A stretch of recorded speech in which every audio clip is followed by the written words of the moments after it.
et bienvenue à cette nouvelle émission Genèse de l'homme nouveau. Aujourd'hui, nous allons aborder notre émission sous un nouvel angle. En effet, lors de l'enregistrement, Charles nous surprend en décidant de nous interroger par rapport à notre vécu. Il appelle au témoignage, à la perception de ce que nous étions avant d'entrer en contact avec lui et avec l'information qu'il diffuse, ainsi que nos impressions préalables au déclenchement du processus de transmutation en rapport avec la perception de ce que nous sommes devenus aujourd'hui.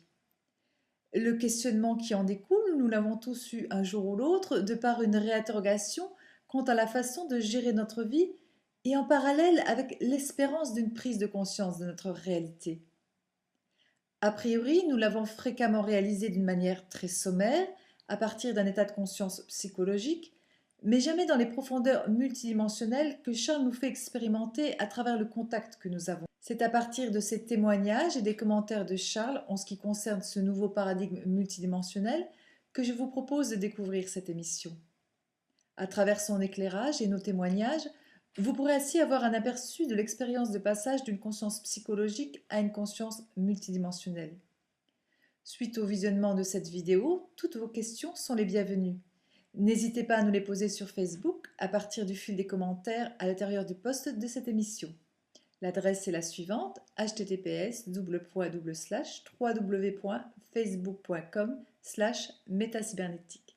Ce sera un plaisir de vous répondre. Aujourd'hui, je voudrais renverser les rôles un peu, dans le sens, ce que vous viviez avant au niveau de votre spiritualité, comment vous étiez avant, ok?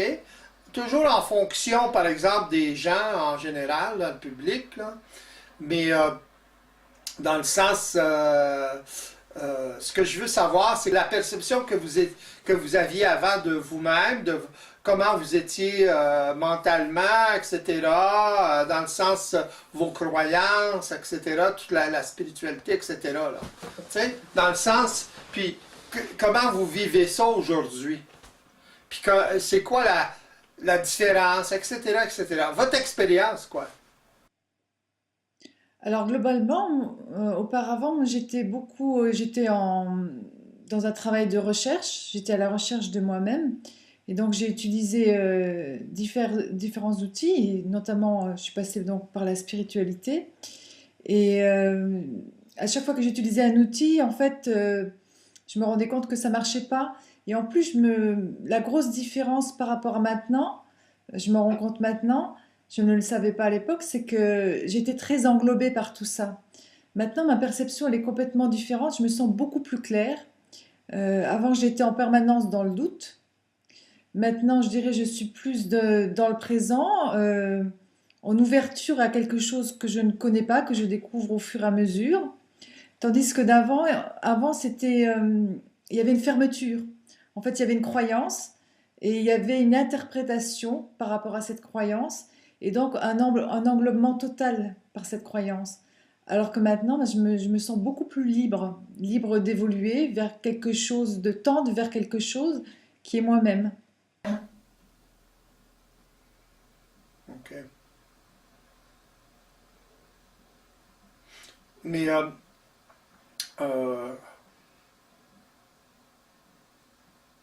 comment, oui, au niveau de la liberté, là, comment tu te sens aujourd'hui comparé avant, justement? Tu sais, dans le sens, c'est quoi, qu'est-ce que tu vois comme différence? Pas Ben, avant, particulièrement, mais en général, oui. ben, il me semble qu'avant, je me pensais libre alors que je ne l'étais pas, tout simplement, et que maintenant, je vois ce qui me maintient prisonnière, je vois ce qui me menotte quelque part, donc c'est beaucoup plus facile pour moi d'être libre maintenant. OK. Mais qu'est-ce qui te faisait croire ces choses-là? Ben, le fait déjà d'avoir un libre arbitre, De croire que tu as un libre arbitre. voilà, je croyais que j'avais un libre arbitre, je croyais que je pouvais décider de ma vie comme je l'entendais, alors que maintenant, je sais que c'est absolument pas le cas. Tu croyais que tu pouvais décider de ta vie comme tu l'entendais, malgré que tu avais des problèmes, toutes sortes de problèmes physiques, etc. Oui, Même, même avec les problèmes physiques et psychologiques, tu croyais que tu étais libre, que tu pouvais décider. En fait, je pensais toujours que j'avais le choix d'aller de prendre, par exemple, de prendre un outil ou l'autre, d'aller dans une croyance ou dans une autre, ou ce choix-là, en fait. Ouais. Mais si ça a du sens, ça n'a pas de sens en même temps. Tu vois? Dans le sens que si tu croyais que tu étais libre, que c'est toi qui prenais les décisions, mais que tu souffrais de la vie physiquement et mentalement, il y a quelque chose qui ne marche pas là. Tout à fait, mais c'est ce qui m'interrogeait. Je cherchais toujours à savoir d'où ça venait. Je pensais au fond de moi que le problème venait de moi-même. moi-même. OK. Mais malgré tout ça, malgré que tu cherchais, tu te croyais libre. Libre d'avancer comme je l'entendais, oui. Malgré tout ça. Il y a un paradoxe là.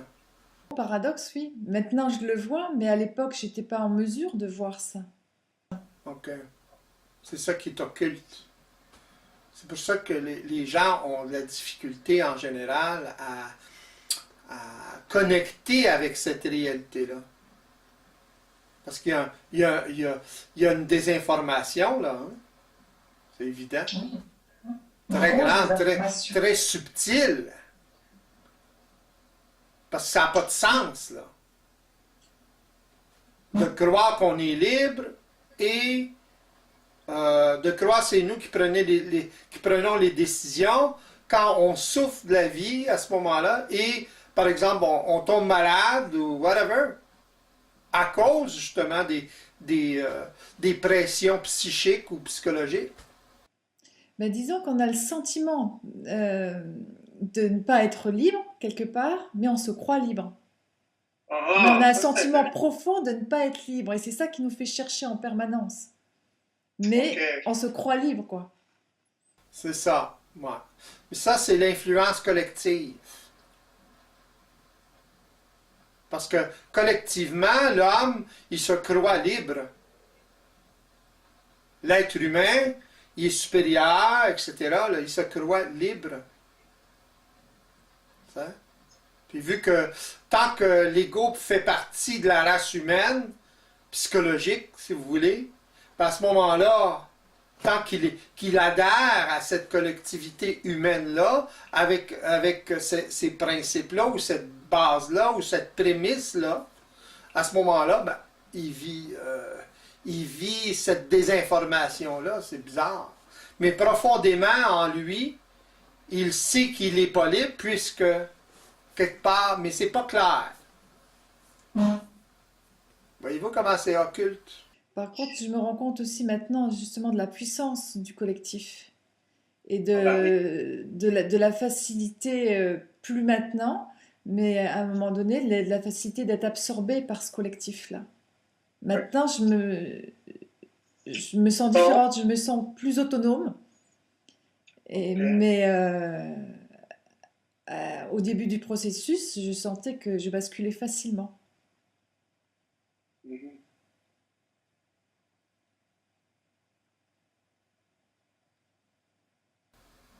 Et toi, Nathalie? Alors moi, je dirais que j'étais, oui, à la recherche de certitude, de quelque chose sur lequel je pourrais m'appuyer. OK.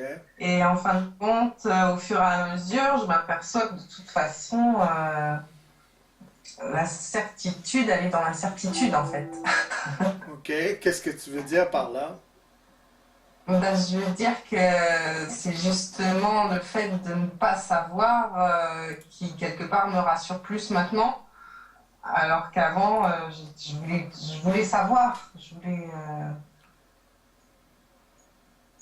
comment dire, trouver une forme à laquelle m'accrocher OK. pour À, me laque- rassurer. à laquelle croire? Voilà. OK. Mais même c'est que je me rends compte qu'une forme, il y a aucune, enfin, il y a aucune forme et toutes les formes, quoi. Il y a rien qui Ouais, ouais. puisse. Ah. Dans le fond, c'est pas la Ouais. forme qui est importante, tu veux dire, mais ta capacité d'observer ou de voir ce qui se passe. C'est ça? Voilà. OK. Ouais. C'est Mais il y ça. a quand même, enfin moi je rebascule encore assez vite hein, parce que j'ai encore souvent ce sentiment qu'il y a quelque chose que je fais pas bien ou que, enfin donc que j'ai, donc c'est ça, donc du coup j'ai l'impression d'avoir le choix de quelque chose, qu'il Ouais, faut ouais. que je fasse, qu'il y a quelque chose que j'ai pas forcément bien fait ou que, Ouais, ouais. donc j'ai encore quand même ce sentiment-là de, Ouais, ouais. Tu sais, lorsque l'ego est suffisamment informé, il y a encore l'impression de choix. Il choisit entre, par exemple, son ancienne conscience ou l'ancien paradigme et le nouveau. Mais dans le fond, lorsqu'il observe l'ancien, lorsqu'il est en capacité d'observer l'ancien paradigme psychologique, à ce moment-là, il n'y a pas le choix. Voyez-vous ce que je veux dire?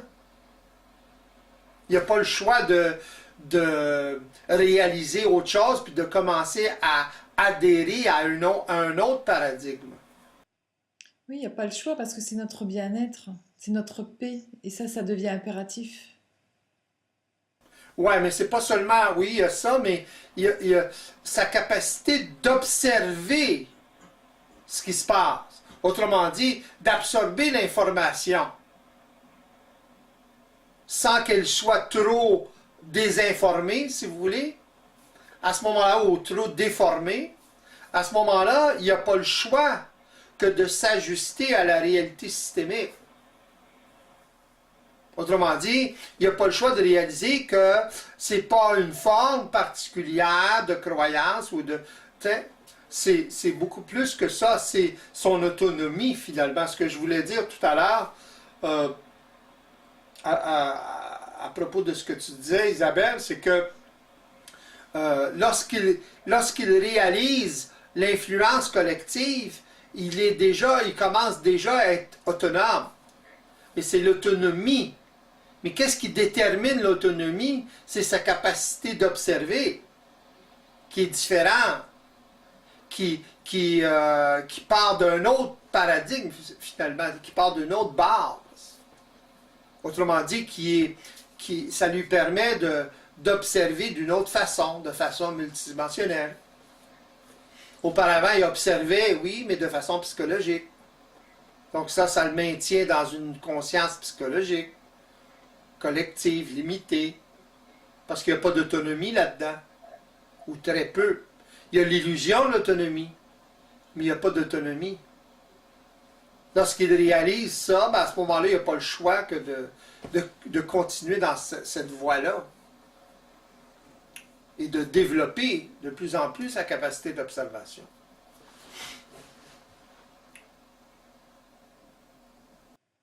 Puis à un moment, on acquérit une certitude par rapport à ça. Oui, ouais. Lorsque l'expérience est suffisamment accumulée, oui. Exactement. Ouais. On se pose plus de questions par rapport, comme elle disait Nathalie, par rapport à des formes ou par rapport à tout ça. Tout ça, il n'y a plus aucune question à ce niveau-là. Ouais, c'est ça qui libère l'ego puis à ce moment-là, ben, ça crée une ouverture. Puis cette ouverture-là lui permet d'absorber l'information plus facilement qui est partout finalement. Ça peut venir d'une autre personne, mais c'est partout. L'information est là. Le système est là. Ça prend un observateur, tout simplement. Si l'observateur est trop voilé, ben, à ce moment-là, il ne peut pas observer la réalité. Tout part de l'observateur. Est-ce que tu avais d'autres choses à rajouter, Nathalie? bah, je dirais ce qui est difficile, c'est justement quand on n'arrive plus à observer, qu'on est complètement noyé. Enfin, moi, j'ai des fois la sensation d'être complètement. Je me rends compte que j'ai pas de choix, que je suis complètement prisonnière de quelque chose, mais je suis dedans, quoi. J'arrive pas à l'observer. Je le subis complètement. OK. À ce moment-là, tu es prisonnière de tes habitudes. Tu es prisonnière des programmes ou de l'effet des programmes. Des mises en vibration créées par les programmes. Oui, mais en même temps, on ne peut pas fonctionner sans les programmes. Oui, je suis d'accord, mais il a fonctionné puis fonctionné. Tu sais, dans le sens que si t'es assujetti à des programmes aberrants ou plus ou moins intelligents, ben à ce moment-là, à part des automatismes, à ce moment-là, ben ça marche pas là, parce que ça crée un certain déroulement. Il y a un retour de ça, là. Et le retour, c'est ça que l'ego trouve désagréable. Il souffre du retour, finalement. Fait que faut qu'il soit en mesure d'aller à la source. La source, c'est lorsqu'il est mis en vibration, qu'il enclenche tout le mécanisme, lorsqu'il acquiesce aux justifications, aux bonnes raisons qu'il a d'agir d'une certaine façon. Alors là, s'il n'est pas en mesure d'observer ça, à ce moment-là, il n'y a pas le choix que d'exécuter ça. C'est ça que tu disais, là. Oui, c'est ça. C'est ça, ouais. Alors, à ce moment-là, il est totalement englobé par ça. C'est ça la condition évolutive. L'englobement. L'absence de volonté réelle, finalement. Parce que si l'ego souffre du retour, à ce moment-là, il a créé quelque chose malgré lui. Voyez-vous? Il a posé des actions malgré lui. Alors, c'est qui mène le show, là? C'est qui est à la barre? Il n'y a personne à la barre, là. La cybernétique, le mot cybernétique veut dire kubernetus en grec, qui veut dire pilote. Autrement dit, quelqu'un qui est à la barre du bateau, qui dirige, qui contrôle. Alors, le terme cybernétique, c'est le terme du contrôle. Autrement dit, qu'il y ait quelqu'un qui contrôle le système. Votre système, autrement dit. Oui, Isabelle? Non, je disais, en fait, c'est comme ça qu'on se sent beaucoup plus en sécurité, en fait. Justement, quand on commence à tenir la barre. Ouais. Profondément, oui. Malgré que vous pouvez vous faire prendre quand même. Mais au plus profond de vous, vous sentez une plus grande force, une plus grande maîtrise, malgré les écarts. C'est un peu comme auparavant. Quelque part, vous croyez avoir un choix, vous croyez libre, mais dans le fond, au fond de vous, vous sentez que vous n'êtes pas libre. C'est le même principe, là. Alors, plus la personne développe une capacité d'observation, même si elle est très petite au début, il va sentir cette sécurité profonde-là. Autrement dit, qu'il commence à maîtriser sa vie, qui commence à piloter sa vie, donc qui commence à piloter sa destinée au lieu de subir un plan de vie ou son plan de vie prédéterminé par la programmation.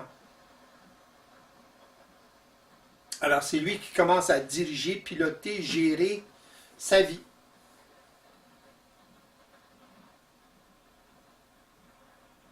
Oui, mais avant d'en arriver là, on est quand même complètement... Bon, déjà, il faut faire le tri, il faut réussir à discerner un peu ce qu'on est, ce qu'on n'est pas, les programmes, etc.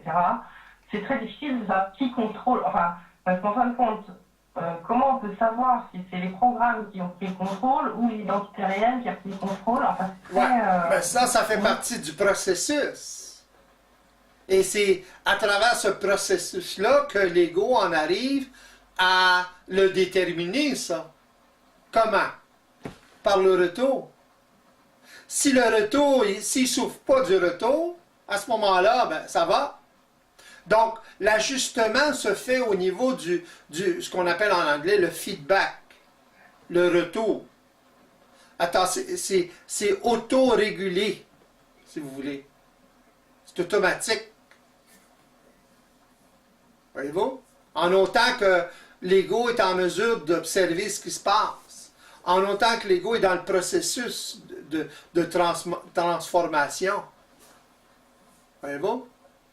Alors même au début, lorsque une personne dit ce que vous dites, par exemple, bon ben, ça n'a pas d'importance. Il est quand même en mesure de discerner certaines choses, puis de développer ce discernement-là, en rapport avec s'il est dans sa volonté réelle ou s'il est dans sa volonté, dans la volonté des programmes. Il va le savoir éventuellement. Il s'en doute, probablement. Voyez-vous? Mais ça fait partie du processus. C'est normal. Une fois que la personne commence le processus, elle développe cette capacité-là. C'est ça le processus d'ailleurs. Encore là, c'est une observation. C'est une capacité de l'observer, d'observer la différence. Voyez-vous là? Ça vous donne une mesure du développement en vous de votre capacité d'observation multidimensionnelle et à quel point vous êtes encore assujetti à l'observation psychologique. C'est très important de savoir ça. Voyez-vous? De savoir que ça vous donne une mesure, puis d'être en mesure de le voir ou de l'observer. Ça vous situe. Si vous êtes capable de faire ça par vous-même, c'est beaucoup. C'est là que ça commence. Parce qu'automatiquement, vous allez vous ajuster. Vous n'irez pas dans le sens, par exemple, volontairement, dans le sens de la souffrance, c'est évident. Voyez-vous? La survie est basée là-dessus.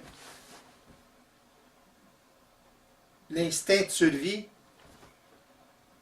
L'animal, il ne va pas se jeter dans la gueule du loup. Voyez-vous? Son instinct de survie l'empêche de se jeter dans la gueule du loup. Ou du serpent, whatever. C'est comme ça que ça fonctionne. Ça ne fonctionne pas comme l'ego croit que ça fonctionne. C'est ça le problème.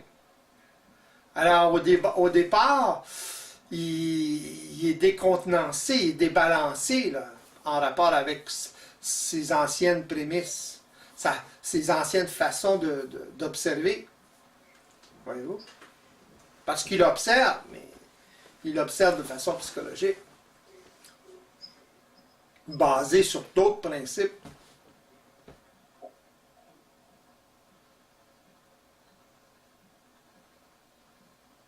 C'est normal au départ que l'ego soit un peu mélangé, qu'il ne sache pas. C'est un bon signe d'ailleurs. Ça le situe dans le milieu. Au moins, il est en progression. Au moins, il n'est pas totalement englobé par sa condition évolutive. Voyez-vous? Il y a un désenglobement, si vous voulez. Il y a un certain désenglobement si l'ego, il ne sait pas. Mais disons qu'au départ, il y a beaucoup de désinformation. Parce Oui, tout qu'on à fait. on prend de la distance, mais il y a encore de l'interprétation. Et ça dure un bon moment avant que ça se dissipe, tout ça. Oui, c'est normal, ça fait partie du processus. C'est quand on fait de nouvelles réalisations, en fait, qu'on s'en rend compte. Parce qu'avant, on n'a pas possibilité de s'en rendre compte. Oui, il y a ça, il y a les réalisations, mais il y a le retour aussi. Voyez-vous? Le retour de vos actions, le retour de vos réactions. Une personne qui est en processus d'éveil, si vous voulez, ou dans le processus d'absorber une certaine information, en processus de développement d'une autre façon d'observer, si vous voulez, à un moment donné, il commence à se servir des retours, du feedback pour s'ajuster justement. Voyez-vous? Alors, il développe sa capacité d'observation d'autant plus. C'est toujours une question de retour, de feedback, constamment. Alors, l'ego, il s'ajuste là-dedans. Il en vient à développer un certain discernement, différent du discernement purement psychologique. Au début, ça lui semble paradoxal, ça lui semble contraire à ses habitudes, c'est évident. C'est pour ça qu'il y a tant de résistance. La résistance provient de ses anciennes habitudes ou de ses habitudes. Alors.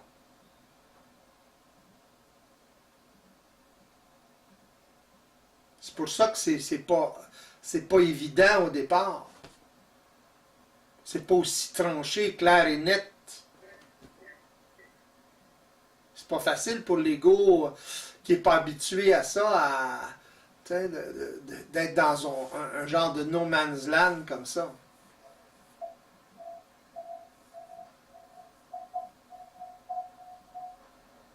C'est avec ça que les gens ont de la difficulté. Puis pour le public en général, ben, s'il n'y a pas de forme précise, spécifique, à ce moment-là, ben, ils ne peuvent pas s'accrocher à des formes, donc c'est pas très populaire. Voyez-vous? S'il y aurait des formes spécifiques, particulières, à ce moment-là, ça risquerait d'être plus particulier ou plus populaire, je veux dire.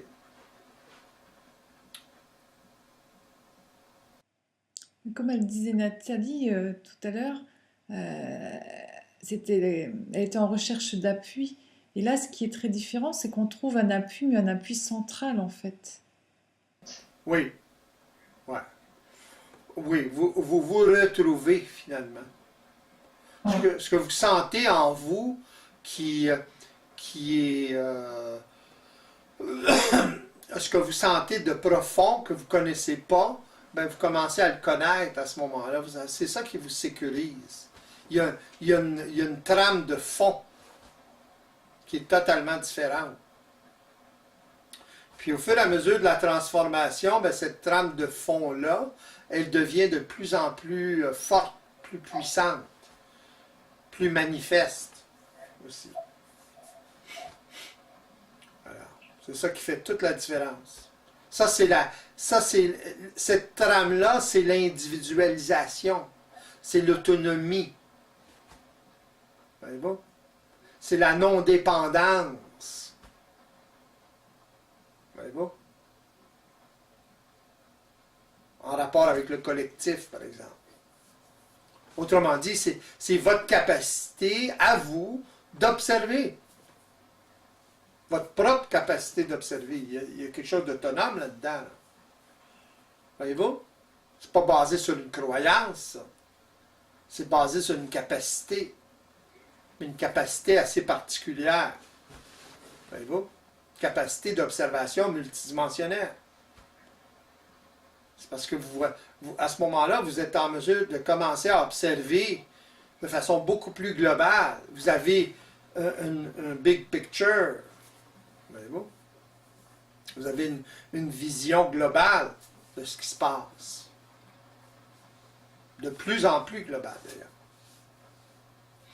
C'est rassurant, ça. C'est normal. C'est pas facile à définir, cette réalité-là. Parce que l'ego qui fonctionne de façon psychologique, il veut une définition claire, nette et précise en partant. En fait, c'est plus un senti, c'est plus une perception. Ben, tout est perception. Tout.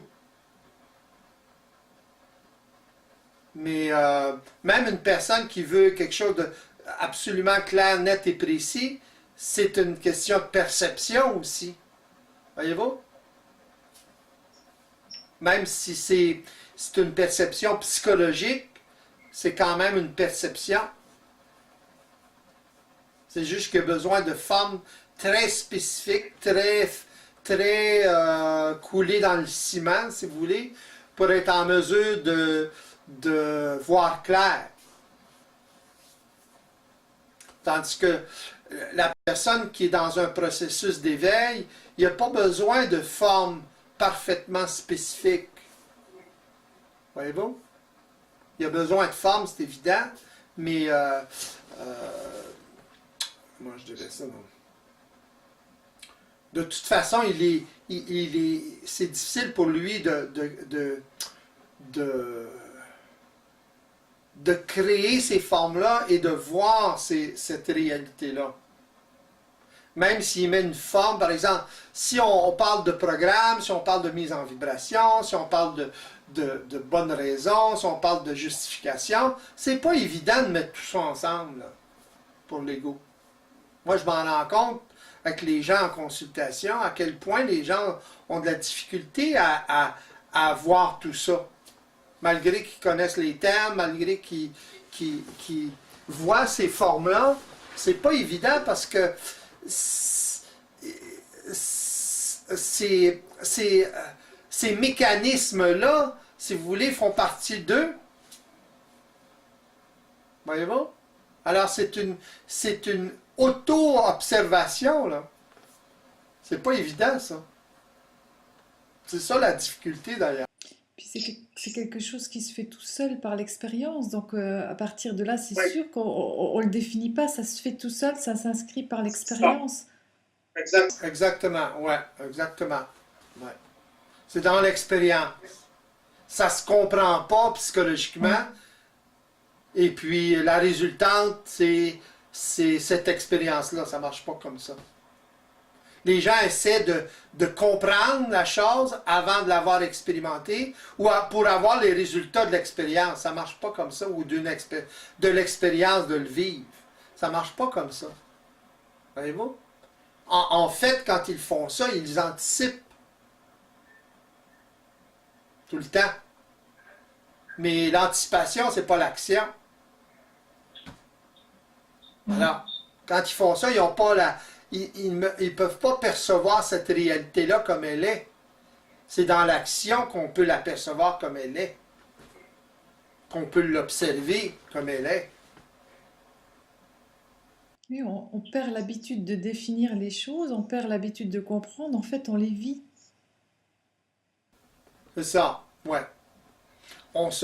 L'ego se sert quand même de sa capacité de déduction, sa capacité de comprendre, mais après le fait, pas avant le fait.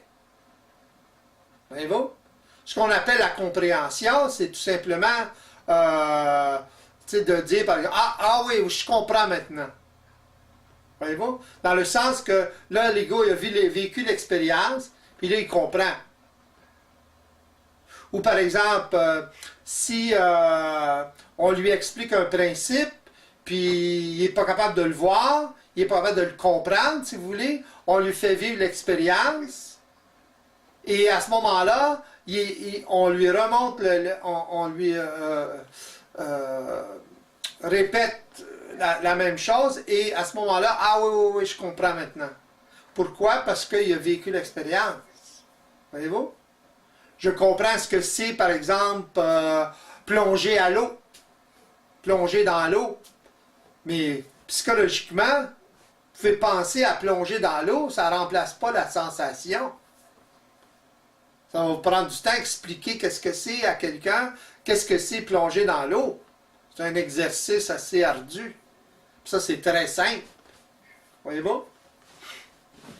C'est similaire à ça, le psychologique.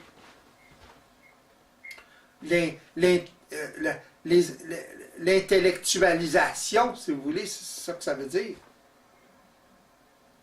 Ce n'est pas l'expérience. Alors, on peut se perdre facilement dans les détails. Voyez-vous? Parce qu'on le vit virtuellement à ce moment-là. C'est ça le problème, d'ailleurs. Oui, c'est ça.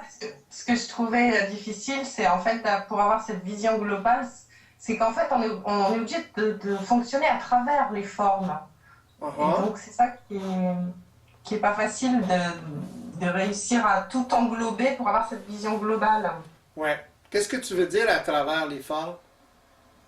Bah, à travers, on fonctionne quand même à travers la pensée, à travers, Uh-huh. voilà, on fonctionne quand même à travers tout ça. Ouais. Mhm. Donc, après, moi j'en suis vraiment à me méfier de tout, quoi. Donc, je ne sais plus, je ne sais plus du tout, des fois, où je suis, qui je suis, ce qui Ouais. se passe. Mais ce que tu Parce dis, que en fait, c'est que tu remets en question. je remets tout en question. C'est ça. C'est Donc, ça. c'est très, très, très inconfortable parce que, mais en même temps, voilà, en même temps, je suis obligée d'être là quelque part.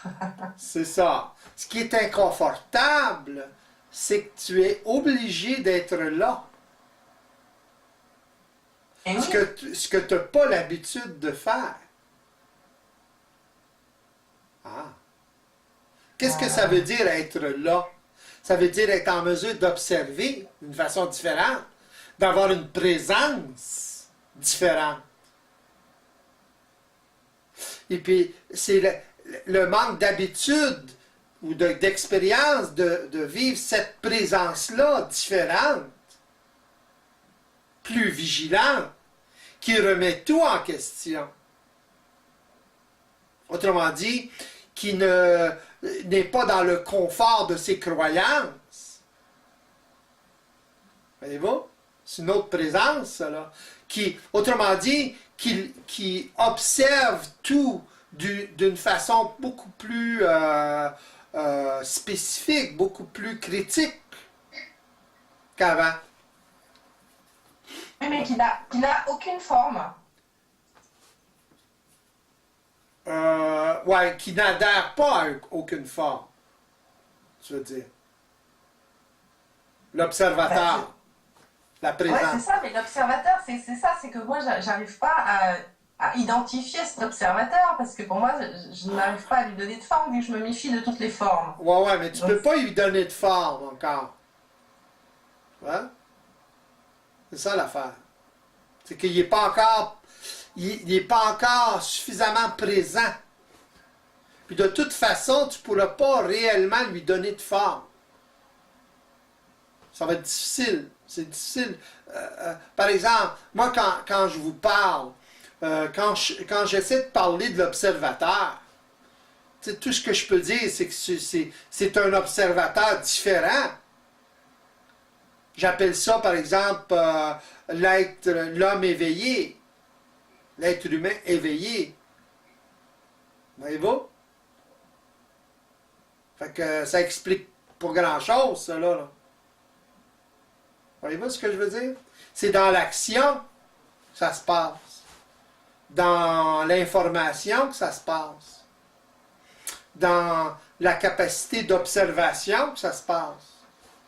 Si je vous donne de l'information, ou si je parle et je vous donne de l'information, ben c'est ça. C'est cette identité-là que j'ai en tant que personne éveillée ou en tant que personne en observation multidimensionnelle ou qui pratique l'observation multidimensionnelle. Voyez-vous? c'est quelque chose de beaucoup plus universel. Oui. C'est difficile de mettre le doigt dessus parce que ça englobe tout, ça comprend tout, finalement. C'est une conscience, c'est un état de conscience. Pas facile de définir un état de conscience. Pourquoi définir un état de conscience? Voyez-vous? C'est dans la capacité que cet état de conscience a d'être. La qualité de cette capacité-là qui est importante. Cette capacité de conscience-là vous donne la paix, vous empêche de souffrir psychologiquement, etc. Ben, parfait. En fait, cette capacité d'observation multidimensionnelle permet à l'ego de s'ajuster à la réalité systémique, à sa propre réalité, au lieu de s'inventer, si vous voulez, des réalités psychologiques. ou penser que la réalité est faite d'une certaine façon. Voyez-vous? La réalité se révèle à l'ego seulement quand il est dans l'action, et c'est la réalité, c'est le retour. Alors, lorsque l'ego s'ajuste à ce retour-là, à ce moment-là, il s'ajuste à la réalité systémique. Voyez-vous? D'ailleurs, pour revenir à la cybernétique, le principe de la cybernétique, c'est un principe de retour, justement, d'observation. Un des premiers principes connus, en tout cas de cybernétique, c'était dans la création des premières machines à vapeur. Le problème qu'il y avait dans ce temps-là avec les machines à vapeur, c'est qu'ils ne pouvaient pas réguler la vitesse. Voyez-vous, ça augmentait constamment, puis à un moment donné, ça augmentait trop, ça cassait. Là. Alors, il y a un Anglais nommé Watts qui a découvert, qui a créé une façon d'autoréguler, par exemple, la machine à vapeur. Et c'est à travers le phénomène comment j'appellerais ça, non? La gravité aussi, mais par exemple, c'est que plus la machine tournait rapidement, plus il y avait un effet avec, c'est difficile à décrire, en tout cas, il y avait deux boules, si vous voulez, qui tournaient, ok, à la vitesse, c'est évident, de la machine, et plus plus avec la gravité, ou autrement dit, ça auto-régularise la vitesse du moteur. Voyez-vous? Fait que c'est le même principe, c'est un principe cybernétique, ça. C'est la même chose avec l'être humain. Il s'auto-régularise, si vous voulez, dans un certain sens, avec le retour. Voyez-vous? Un peu ce que Nathalie parlait, puis ce que tu parlais, Isabelle. La raison pourquoi aujourd'hui j'ai posé des questions comme ça, c'est que c'est pas évident pour les gens qui sont néophytes, dans le sens qu'ils ne connaissent pas ces principes-là, ou ne connaissent pas cette réalité-là, puis qu'ils n'entendent parler à travers une personne comme moi. C'est pas évident. Voyez-vous? Puis j'aimerais savoir vos impressions du début. Quelle impression vous aviez lorsque vous avez été en contact avec cette réalité-là, avec les vidéos, whatever.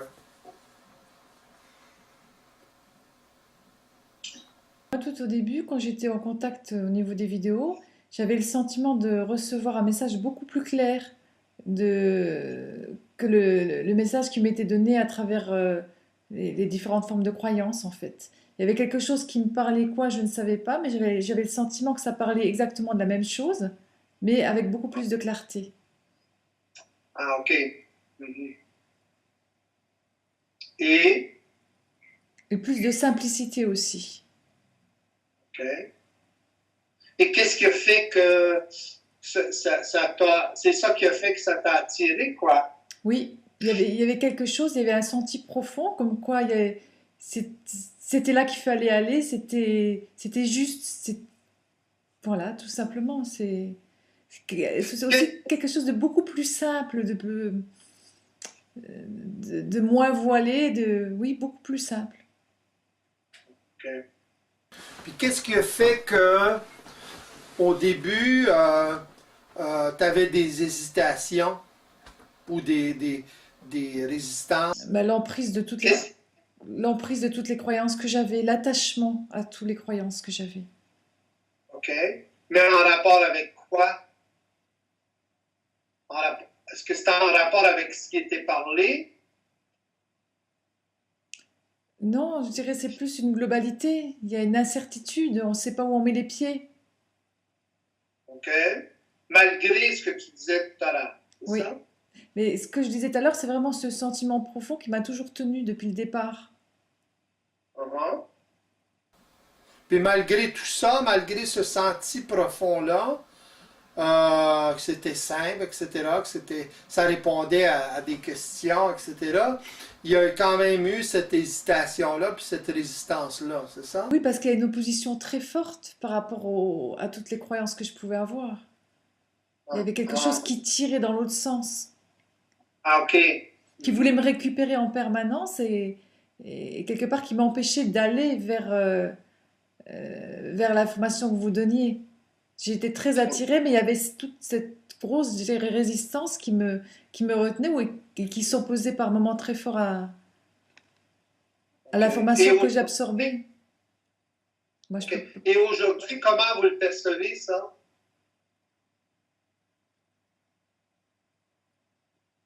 cette opposition que j'avais, Non, non, non, mais aujourd'hui, comment vous percevez ça?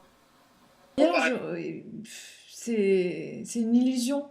Je le perçois comme une illusion, comme quelque chose d'irréel. Oui, je suis d'accord, mais est-ce qu'il y a quand même une comment je dirais ça donc? Quelque chose qui résiste. Toujours, les habitudes sont très fortes et ça résiste toujours. Mais quelles habitudes? Les croyances que vous aviez ou? Non, ça, je crois que j'ai le sentiment que c'est complètement passé. C'est plus les habitudes comportementales, les habitudes d'être. OK. OK. Créées par ces croyances-là, etc. Créé par un système de valeurs aussi. Ouais. Ouais, c'est évident, ça remet en question tous les systèmes de valeurs. En se disant qu'on s'est raccroché toute sa vie à certaines valeurs, à une certaine façon d'être, et d'un coup tout s'écroule, on ne sait plus qui on est, et on va justement à la recherche de qui on est, mais sans s'accrocher à quoi que ce soit en fait. OK. C'est comme si l'ego, finalement, il voudrait se transformer, mais tout en gardant qui il est. Oui, au départ c'était très fort dans le processus parce que je cherchais toujours à faire un lien entre ce que vous disiez et mes propres croyances. J'essayais toujours il fallait que ça se lie, il fallait que, que ça se corresponde. Et du moment où j'ai arrêté de faire ça, ça a été beaucoup plus facile. OK. Oui, normal. Et toi, Nathalie? Alors moi au départ j'ai trouvé ça très logique, très cohérent. Ça m'a paru d'une clarté limpide. Et en fait je me rends compte que c'est très paradoxal parce que plus j'avançais et plus ça s'assombrissait en fait, plus ça s'obscurcissait, OK. plus c'était... alors qu'au départ c'était vraiment, bah oui évidemment quoi, c'était... OK. Oui, oui. Mais au fur et à mesure, alors de quoi ça vient, je sais pas, ouais, je pense, je sais pas, suivant à quoi on s'identifie et on sait pas trop à quoi on est identifié. Donc Ouais, ouais. même s'il y a une volonté profonde de tout lâcher, ça lâche pas quoi. Ouais, ouais. Mais au départ, vous aviez la, votre ancienne façon de fonctionner qui vous supportait. Voyez-vous? Oui, donc du coup, j'ai peut-être voulu une autre croyance, Ouais. peut-être. Mais, oui, mais il y avait quelque chose comme vous disiez, c'était logique, c'était pertinent, mais en fonction aussi de votre façon de fonctionner. Voyez-vous? Vous aviez une certaine façon de fonctionner. Vous perceviez Oui, une autre réalité, mais à travers ça, là. Oui? ouais, bien sûr. Ouais. Ouais. Puis au fur et à mesure que la, la, la, la base psychologique s'effrite, ben à ce moment-là, il y a une incertitude. Voyez-vous? C'est ça qui se passe. Normal. Ouais. Mais ce que j'ai du mal à saisir, moi, c'est que ça veut dire qu'on est, en tant qu'enfant, on a un fonctionnement complètement vibratoire. Après, on nous apprend à fonctionner de façon psychologique.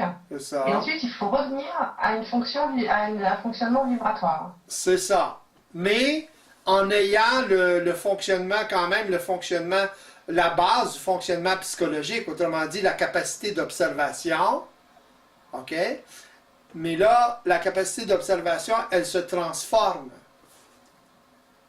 Mais l'ego, à ce moment-là, il fonctionne, autrement dit, il observe sa nature vibratoire. Observer sa nature psychologique, c'est pas suffisant. L'enfant, lui, il n'a pas la capacité d'observer sa nature vibratoire, ni sa nature psychologique, c'est évident. On lui enseigne, on lui montre comment observer sa nature psychologique. Voyez-vous? Et par la suite, lorsqu'il commence à réaliser certaines choses, comme vous êtes en train de le vivre, à ce moment-là, il commence à observer sa nature vibratoire. Donc, il est moins...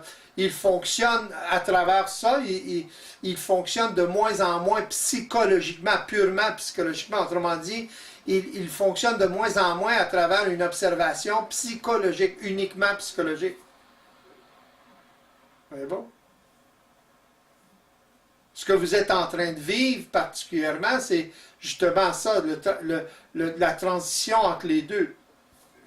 Il y a encore de l'observation psychologique, mais vous êtes en train de développer une capacité d'observation multidimensionnelle en même temps. Fait que vous ne regardez plus les choses comme vous regardiez avant.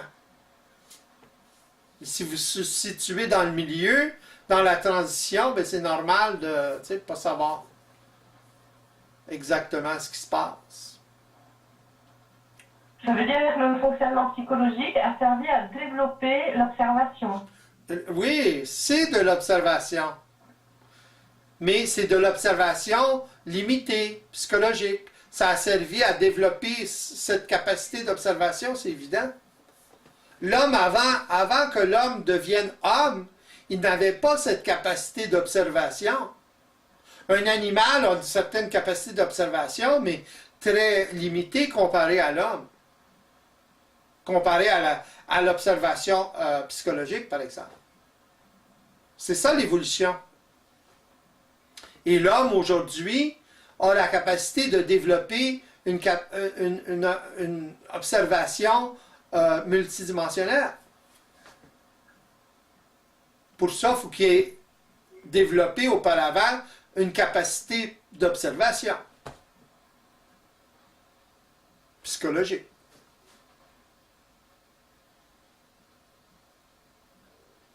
Mais ce qui le force à développer une capacité d'observation multidimensionnelle, c'est la souffrance qu'amène l'observation limitée, l'observation psychologique limitée.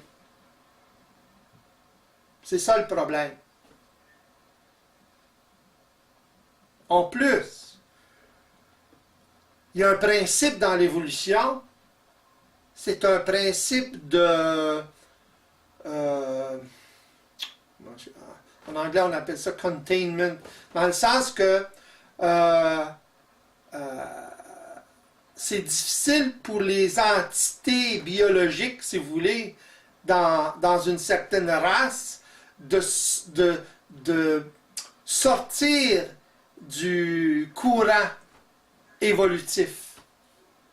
Autrement dit, l'évolution s'attend à, ou le principe d'évolution s'attend à maintenir dans le statu quo, si vous voulez, d'un comportement ou d'une race, par exemple, chez les animaux, par exemple. Voyez-vous? C'est seulement quand il est forcé à agir autrement ou à adopter un autre comportement par la survie que l'entité biologique, si vous voulez, en arrive à évoluer. Parce que la force centrifuge collective est trop grande. Et les habitudes, si vous voulez, sont trop ancrées. Ça se comprend ce que je veux dire? Oui, c'est-à-dire que c'est un instinct de préservation Ouais, de quelque chose qui est fort, quoi. c'est ça. C'est une lutte entre une évolution et préserver quelque chose Qui a servi à faire évoluer ou à faire survivre la race. Voyez-vous?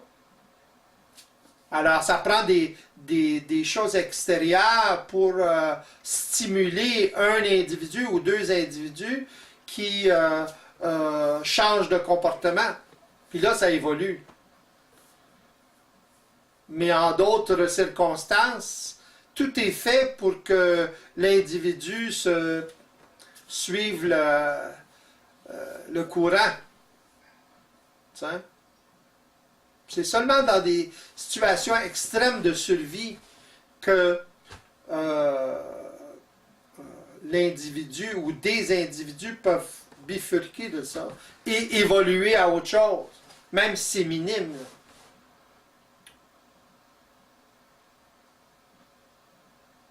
Donc on peut s'assurer en se disant que qu'on peut lâcher, tout ce qu'on a appris en fait depuis toujours, tout ce qu'on nous a appris, on peut le lâcher en fait. Oui. Mm-hmm. Mm-hmm. Parce que tout ce qu'on vous a appris jusqu'à maintenant, c'était basé sur le principe de réductionniste. Autrement dit, hiérarchique. Voyez-vous? La base, c'est ça. La base de la civilisation, d'ailleurs, c'est ça. Les gouvernements sont hiérarchiques, sont réductionnistes. La science est réductionniste, etc. D'ailleurs, je reviens à la cybernétique. La cybernétique, c'était créé par des scientifiques qui ont réalisé à quel point la science de leur temps, c'était créé en 1900, dans les années 40, la science de leur temps était réductionniste, justement, et tournait en rond, finalement. Voyez-vous? La base de la cybernétique, c'est ça. C'est en arriver à trouver ou à réguler les systèmes ou observer les systèmes pour justement comment je dirais ça donc? Les organiser. Donc ça prend de l'observation.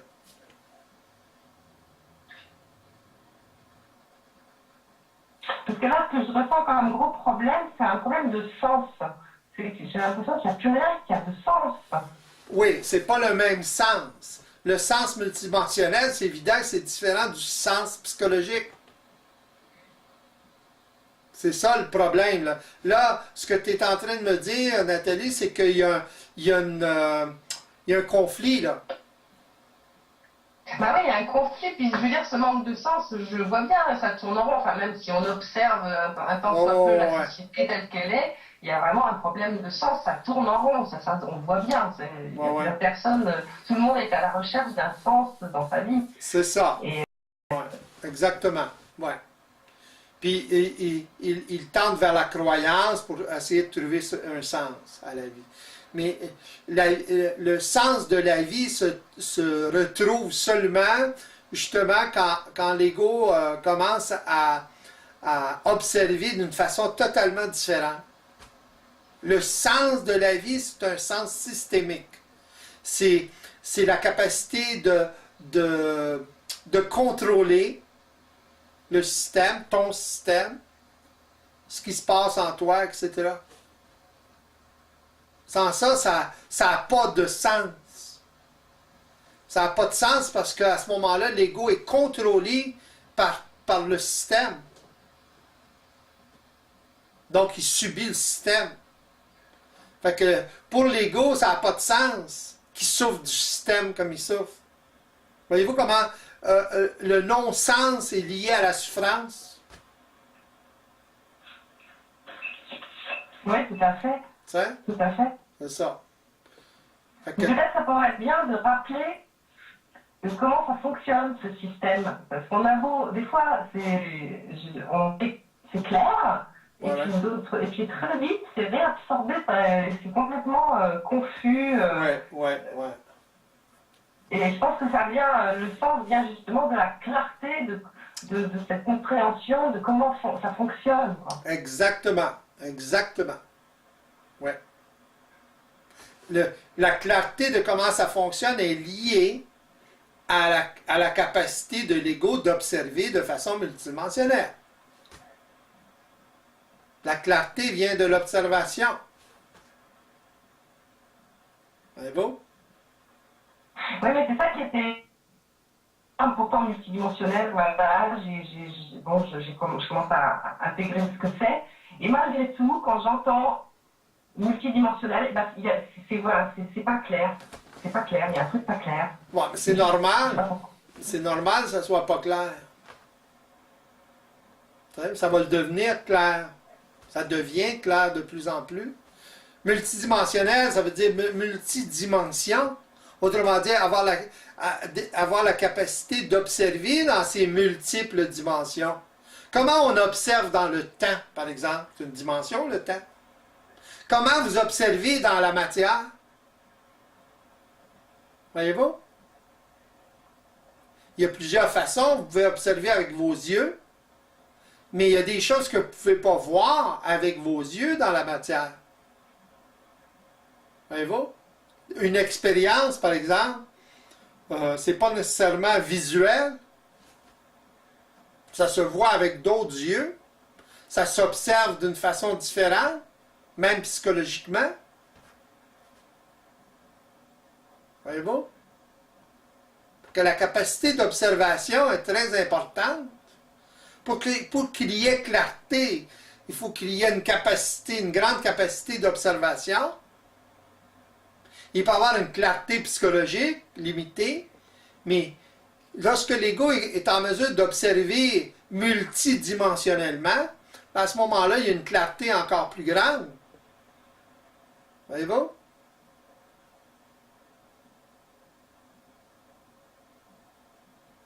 Ça répond à la question? Mais ça veut dire qu'il faut quand même passer par une compréhension psychologique à la base de ce fonctionnement du système. Oui, c'est normal. Vous allez avoir un sens psychologique de ce qui se passe, du système, mais ça ne sera pas suffisant. Puis là, tranquillement, si vous êtes en contact avec une personne comme moi, surtout, ben à ce moment-là, vous allez tranquillement développer un autre sens à travers l'expérience. Voyez-vous? Puis à ce moment-là, plus ça va aller, plus vous allez être en mesure d'observer. Vous êtes en transition, là. Ça se fait pas d'un coup, ça, là. C'est des expériences que vous vivez, vous accumulez cette expérience-là, puis là, hop, ça change, vous réalisez des choses, vous réalisez de plus en plus de choses, etc. Et vous développez de plus en plus cette capacité d'observation. Et lorsqu'elle est suffisamment développée, bien, vous allez sentir de toute façon... Comment vous sentez, vous, comparé à ce que vous sentiez avant? Alors moi, de toute façon, c'est surtout quand je sens une souffrance qui commence à monter, tout de suite, je lâche l'affaire, je cherche plus...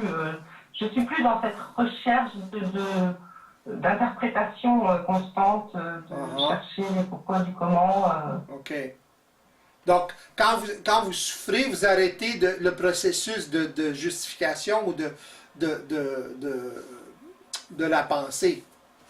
Vous mettez moins d'importance à ça. Voilà, c'est ça. J'embarque moins dedans. C'est ça. Donc, il y a eu un changement, là. Ah oui, c'est quand même... Oui, bien sûr. Il y a quand même quelque chose sur lequel on retombe, en fait. C'est comme s'il y avait un tapis sur lequel on retombe. OK. Je vais vous poser la question. Pourquoi vous faites ça? Face à quoi? Pourquoi observez-vous ce que vous observez?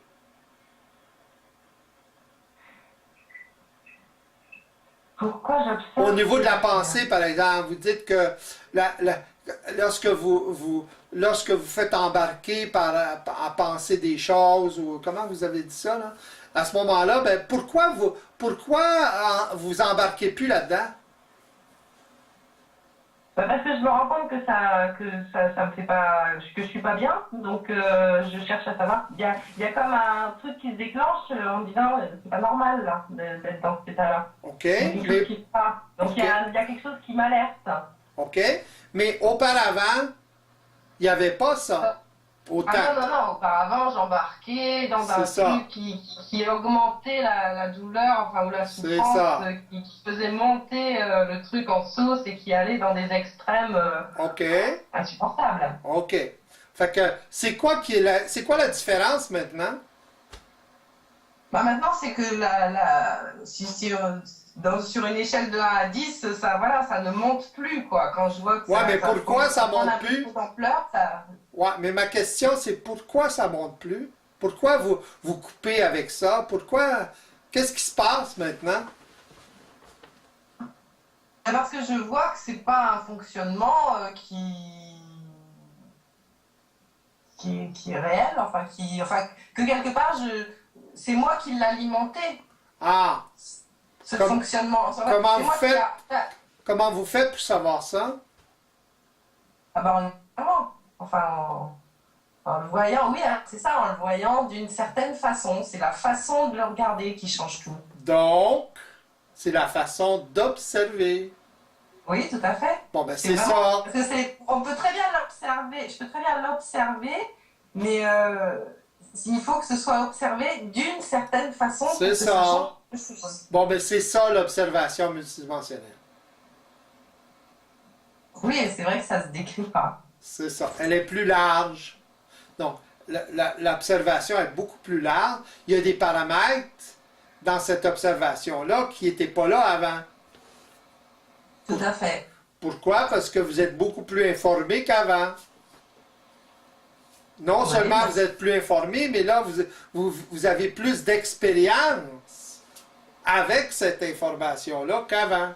Vous êtes capable de voir des choses, d'observer des choses, des mécanismes que vous n'observiez pas avant. Voyez-vous? Que vous n'êtes pas autant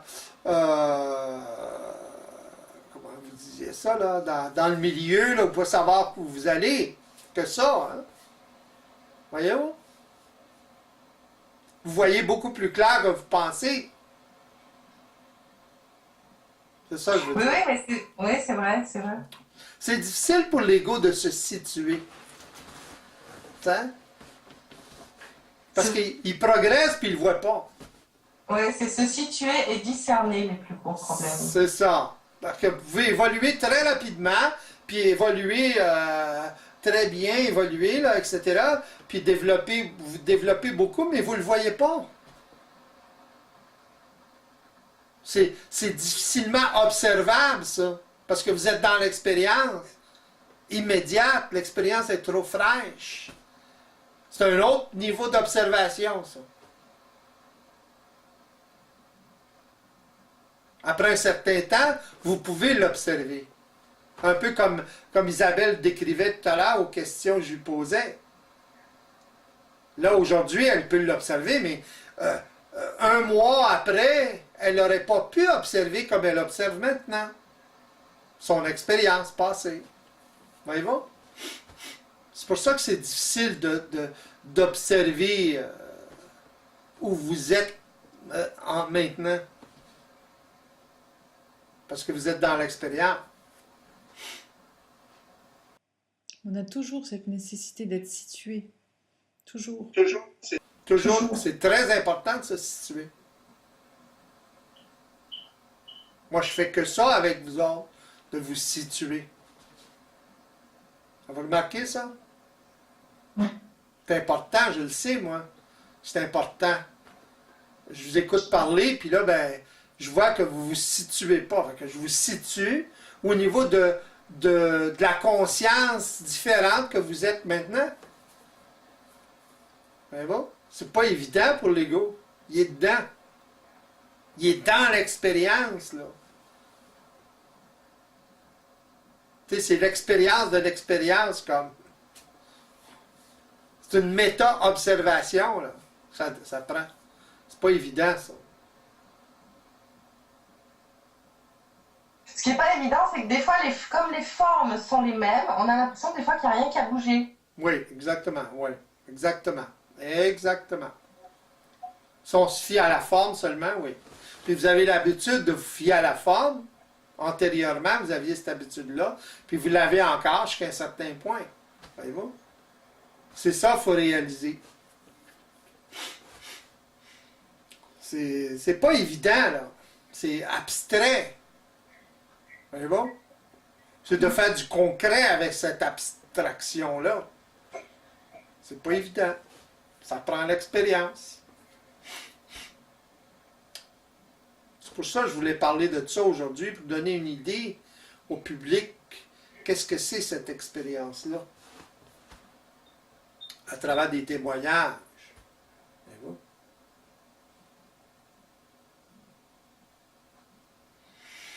Oui, parce que ce qui est très dur aussi, c'est de comprendre la nature de la résistance. Oui. Ouais.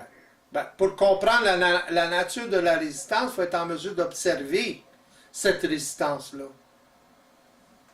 Autrement dit, être en mesure d'observer la programmation ou les habitudes ou les automatismes qui font partie ou qui créent cette résistance-là ou qui maintiennent cette résistance-là.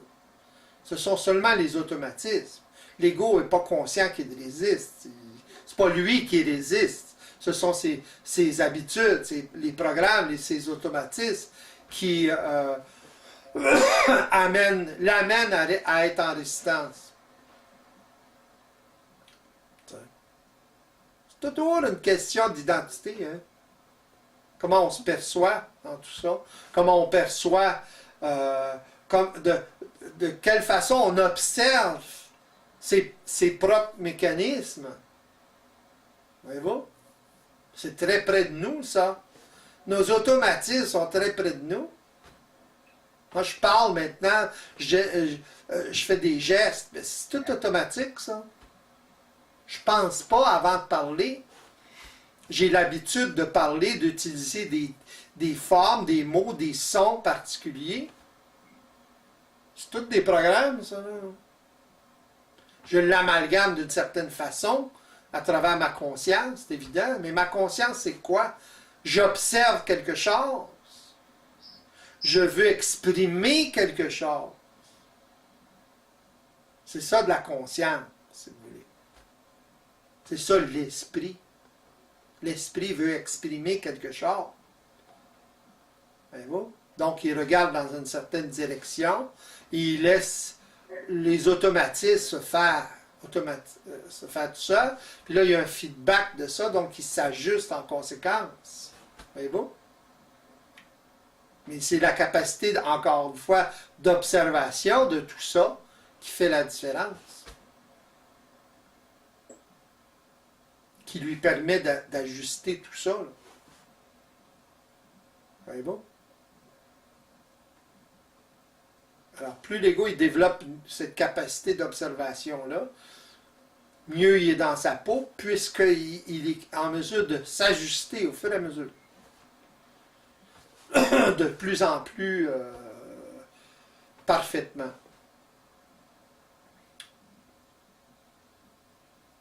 La qualité de l'ajustement est de mieux en mieux.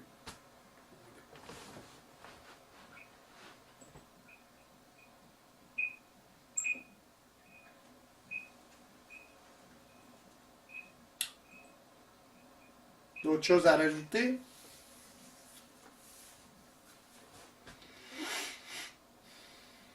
C'est pas mal là que je voulais aller. Là. C'est intéressant. Je ne sais pas si ça va donner. Mais en tout cas. C'était pour donner une idée au public. C'est pour donner une idée au public de qu'est-ce que c'est cette expérience-là. Qu'est-ce que c'est cette affaire-là. Voyez-vous? avec des témoignages, ben, lorsque vous parlez de votre propre expérience, ben, ça donne une idée. Hein? Vous êtes beaucoup plus en contrôle de votre réalité ou de votre vie que vous l'étiez avant. Même si vous ne la contrôlez pas parfaitement. Voyez-vous? N'est-ce pas?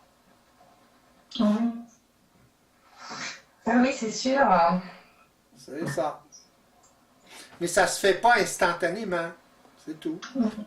C'est pour ça que c'est important de se situer. C'est par palier. Oui. Puis, comme Nathalie disait, des fois c'est décourageant à cause que on ne peut pas se situer. Il faut apprendre à se situer aussi. Faut utiliser les autres pour se situer aussi. C'est ce qui nous aiguille. Oui, exactement. Ouais. Très important. Ça vous donne un point d'appui, comme. C'est comme marcher, tu sais. Vous avez un point d'appui, puis un autre point d'appui, puis un autre point d'appui, un autre point d'appui. Ça vous situe plus. C'est important. Encore là, ça a à faire avec l'observation. Vous allez réaliser que l'observation, c'est beaucoup plus large, beaucoup plus subtil que vous pensez, puis beaucoup plus constant dans votre vie que vous pensez. C'est juste en prendre conscience. Ça devient partie intégrante de nous, quoi. Au départ, je me rappelle, c'était dur, parce que c'était à la rigueur, entre guillemets, pas fatigant, mais presque, c'était C'est normal. une obligation d'observer, alors que là, ça devient, c'est nous, quoi. Ouais, parce que vous avez pris l'habitude. Voyez-vous? Avant ça, vous étiez en observation, mais c'était automatique. L'observation psychologique, c'était automatique. Vous n'aviez pas besoin d'y penser, ça se faisait tout ça. Tandis que l'observation, pour évoluer à autre chose, par exemple, faut que vous observiez consciemment, sciemment. C'est là l'effort, si vous voulez, pour l'ego. Parce qu'il n'y a pas d'automatisme encore. Une fois que l'ego développe les automatismes, à ce moment-là, c'est plus facile. Mais il faut qu'il prenne la responsabilité à ce moment-là. C'est ça qui est difficile. Parce qu'il n'a pas l'habitude de sa responsabilité ou de prendre ses responsabilités. Ou de ce que j'appelle sa solitude. Voyez-vous?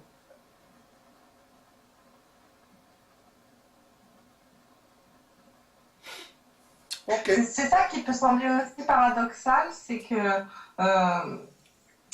en fin de compte, on est en observation alors que pour arriver à être dans un état comme si on était dans une impro permanente, mais que ce soit fluide, quoi. Mm-hmm. Donc moi, je me suis rendu compte qu'avant, j'étais tout le temps, disons que je calculais tout ce que j'allais dire ou faire. J'étais tout le temps dans une anticipation. Oui, exactement. Donc, après, il y a ce truc d'observation qui fait... Parce qu'en fait, on fonctionne de toute façon, les programmes, on est obligé de les laisser faire. On fonctionne que à travers ça. Oui. On peut pas y échapper de toute façon. On Donc, peut pas échapper Oui. Il y a ce dilemme entre le fait d'observer et en même temps de laisser la spontanéité, je sais pas comment je dirais ça, Ouais. des programmes. C'est là que le feedback, le retour est important. Voyez-vous? C'est là que l'observation est importante. L'observation de quoi? Du feedback, du retour. Oui, vous avez un automatisme, il y a un programme, puis là, vous en souffrez. À ce moment-là, c'est à vous à voir à travers tout ça, puis ne pas renforcer le programme. Si vous connaissez les mécanismes, à ce moment-là, vous ne renforcez plus le programme. Vous avez la capacité, à cause de l'observation, votre nouvelle capacité d'observation, de ne plus activer ou renforcer ces programmes-là. C'est ça la différence. Mais si on en revient à la base, il faut déjà savoir se dire, ça c'est un programme. Ah, ben c'est important de savoir qu'est-ce qui se passe. Si vous ne savez pas que vous êtes programmé, si vous n'admettez pas que vous êtes programmé, que vous fonctionnez à travers des automatismes, c'est évident que c'est difficile de changer quoi que ce soit, parce que vous pensez être libre. On revient au libre-arbitre, là. C'est ça l'illusion du libre-arbitre. L'homme est programmé jusqu'au bout des doigts, puis il se croit non programmé, c'est lui qui décide, etc., etc. Ça, c'est l'inconscience totale, là. Oui, il y a une conscience, mais à ce niveau-là, il n'y a pas de conscience. C'est bon? Tandis que l'homme nouveau, lui, il sait qu'il est programmé, il sait qu'il fonctionne à travers des automatismes, il en profite, justement. Il est conscient de ça. C'est lui qui est à la barre de ses automatismes, de ses programmes. C'est lui, justement, qui commence à décider là, lequel il va renforcer, lequel il va laisser passer, lequel il va créer. C'est différent, là. C'est ça l'éveil. Mais pour ça, il faut qu'il sache comment ça fonctionne, il faut qu'il soit informé, il faut qu'il vive l'expérience, etc. Puis ça prend du temps, c'est évident. Parce qu'il y a de résistance, etc. Il y a de la résistance. C'est à lui à voir à travers la résistance. D'ailleurs, les premières manifestations de l'observation multidimensionnelle, c'est en fonction des résistances. Lorsqu'il est en mesure de voir ces résistances-là, il est en mesure de voir les mécanismes multidimensionnels. Voyez-vous le rapport, là? Alors, à ce moment-là, ben, c'est comme ça qu'il apprend. Toujours à travers le retour, le feedback. Il s'ajuste continuellement à travers ce retour-là, ce feedback-là, s'il est en mesure de l'observer. S'il n'est pas en mesure de l'observer, c'est différent. Il est inconscient de ça. OK, on va terminer là-dessus. Y a-t-il d'autres choses, non? Non, mais non, c'est vrai que c'est difficile et je pense que ça doit. Je veux dire, je veux bien accepter l'idée qu'on n'a pas le choix. Et rien que. Mais c'est difficile à intégrer ce truc qu'on n'a pas le choix. Ouais. Ouais. Mais lorsque l'ego est en contrôle, en gérance de son énergie, de ce qui se passe, ben il n'y a pas besoin de ça. C'est ça pour lui la liberté. La liberté pour lui. Pardon? Je suis d'accord, mais c'est vrai que très vite, il y a des moments où ça me paraît bien, tout à fait oui, bien sûr, et d'autres moments où on retombe dedans et on se dit, mais c'est pas possible, quoi. Oh, ouais, c'est normal. Mais là, vous retombez dans la souffrance. Voyez-vous? C'est ça qui va me permettre de discerner les deux. Puis de développer tranquillement. Plus ça va se développer, moins vous allez avoir besoin de l'illusion du libre arbitre. Là.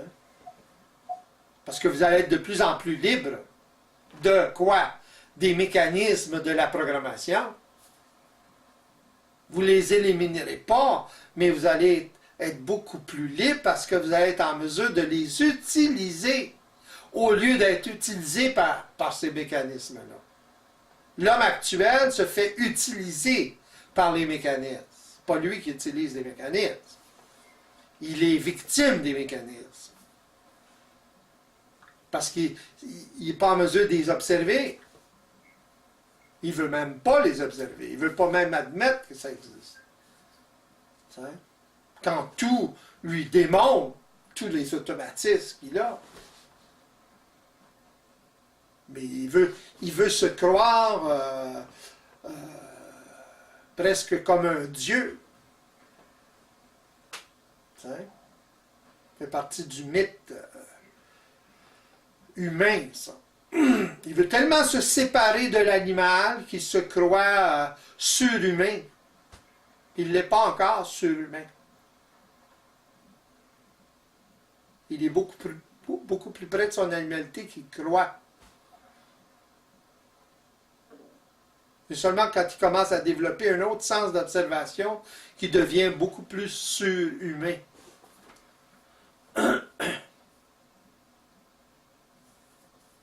ou post-humain, si vous voulez. De ces témoignages éclairés par Charles, il en ressort que tant que l'homme n'est pas éveillé à sa réalité systémique, il demeure plus ou moins dans l'impuissance à gérer sa vie. Dès qu'il commence à développer une nouvelle capacité d'observation supérieure, tout doucement il entre dans le méandre de son système et apprend à s'autoréguler selon le retour que la vie lui donne. C'est dans ce virage qu'il rôde le discernement qui lui permettra de devenir de plus en plus autonome. Il en arrive ainsi à s'instruire de ce qui vient de la volonté de ses programmes et de ce qui émane de sa volonté réelle. Tout doucement, il prend la responsabilité de sa solitude et crée ainsi son autonomie. Il devient alors de plus en plus clairvoyant, donc en mesure de se propulser dans une exploration évolutive qui va lui permettre de devenir libre et finalement de trouver le sens de sa vie. L'ego qui entre dans ce processus expérimente inévitablement une phase de transition entre sa conscience psychologique et une conscience réelle en voie de concrétisation. Tels des vases communicants, ipso facto, l'une finit par primer sur l'autre. D'où l'importance de vivre de multiples expériences au contact d'une personne éveillée qui facilite le développement de notre autonomie psychique à travers des consultations privées et des ateliers. Au revoir et à bientôt pour une nouvelle émission.